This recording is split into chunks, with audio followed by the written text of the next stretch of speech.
Dr. Atkins.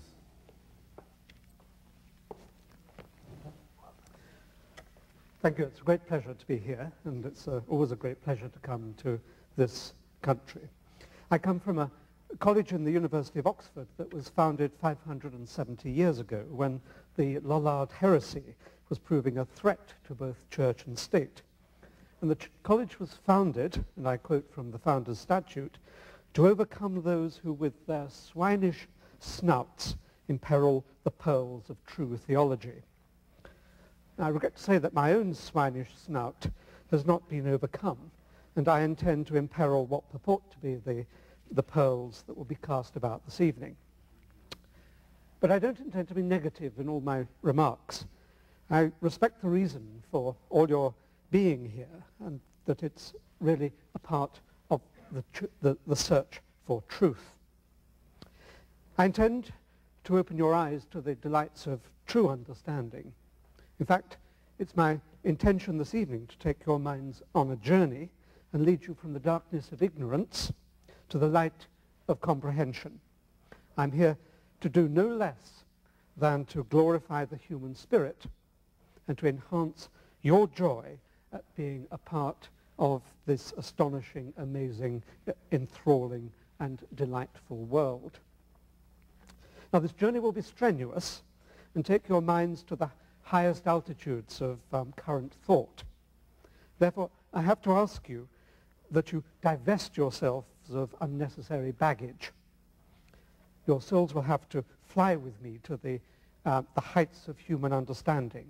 They must not be weighed down with the ballast of preconception, prejudice, and that heaviest anchor of all, the conditioning that societies impose on their young. So I ask you to shed the shackles of prejudice and conditioning and listen as though intellectually naked to my words. I hope that you will gradually dress your minds in my ideas as I unfold them, and so bring enlightenment to your brains and a bit of joy to your lives. Now, our joint journey begins with a premise of great antiquity and indeed beautiful simplicity. That if a simple explanation of an event or a phenomenon is fully adequate, then a more elaborate one is not warranted. The challenge in this debate, therefore, is for me to show that everything in and of the world of the body and of the spirit can be understood without needing to invoke the action or mere presence of a God. Now, I have to stress that whereas the assertion of God as an explanation of anything has an air of sublime simplicity, that simplicity is an illusion. An omniscient and omnipotent being that can create a universe, some say maintain that universe, that can intrude into the universe to achieve miracles and resurrections, is no simple entity. A God is the apotheosis of complexity, not the apotheosis of simplicity. And the invocation of a God as an explanation of anything, even the warm sentimental feelings that are said to suffuse us in the presence of the Almighty, is in fact the apotheosis of laziness. It's well suited to armchair brains who prefer to indulge in adipose arguments. You're not here, I trust, because you're one of those. Now, the invocation of God as an explanation of anything is an admission of defeat and of ignorance disguised as a pretense of understanding. I've set myself a challenge to show that everything in and of the world of the body and of the spirit can be understood without needing to invoke a God. There's no point in being an atheist, and certainly a scientist, without being rigorously intellectually honest. So I have to set myself an honest target, which is nothing less than complete explanation, nothing fudged, nothing forgotten. The atheist argument fails if in the end it turns out that the universe had to be designed. It fails if any aspect of it had to be made. It fails if it turns out that there had to be a seed the size of a pea or even the size of a proton.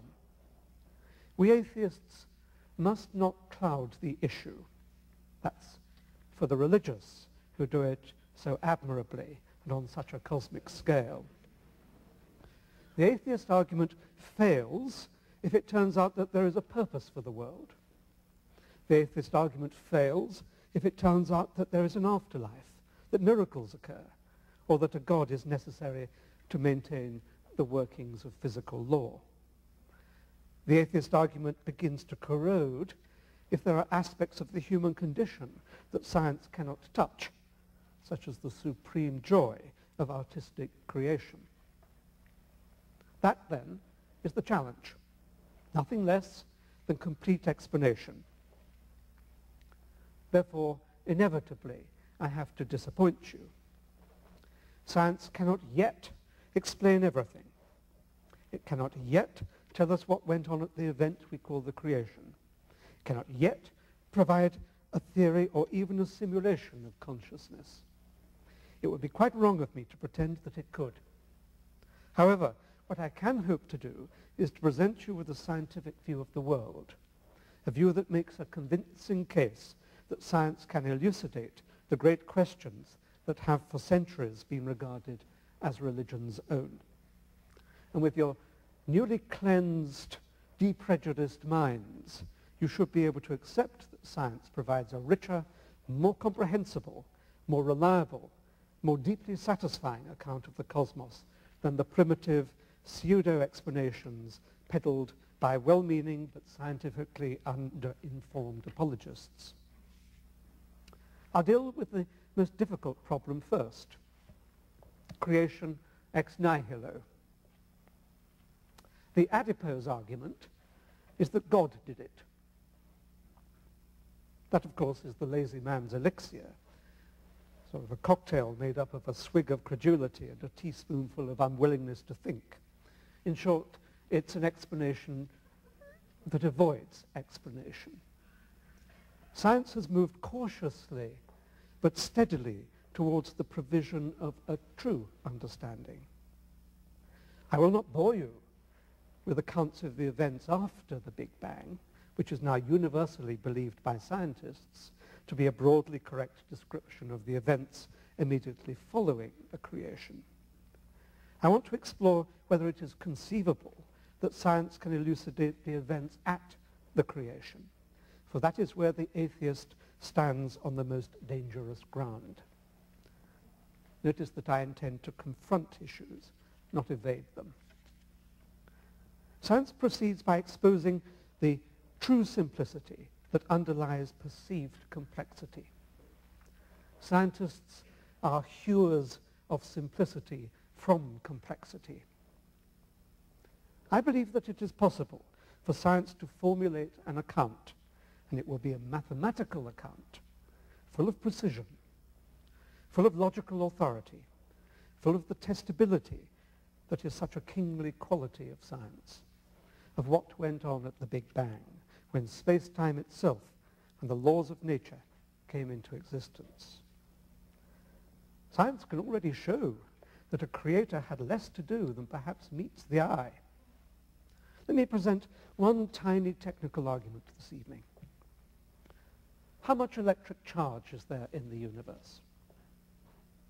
The answer is none. We know experimentally that there is an equal amount of positive and negative charge, which if summed together gives zero charge overall. At the creation, no charge separated into opposite charges. Nothing separated into opposites.